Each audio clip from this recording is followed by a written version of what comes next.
تشریف فرما۔ مقتدر علماء معزز محتشم حاضرین، السلام علیکم ورحمۃ اللہ۔ چند باتیں آپ کے گوش گزار کر کے گفتگو سمیٹ لوں گا۔ دعا ہے اللہ حق بیان کرنے کی توفیق عطا فرمائے اور قابل عمل باتوں پر ہم سب کو عمل کر کے زندگی کی راہوں کو درست کرنے کی توفیق عطا فرمائے۔ اگر یہ مزید سادہ ہو سکتا تو اس کو اور کر دیں۔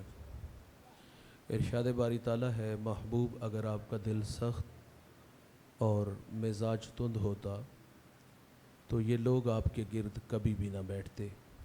جب غزوہ خیبر ہوا تو کچھ لوگ پلٹ گئے، دوبارہ حضور کی خدمت میں حاضر ہوتے ہیں تو آپ صلی اللہ علیہ وسلم عفو درگزر سے کام لیتے ہیں۔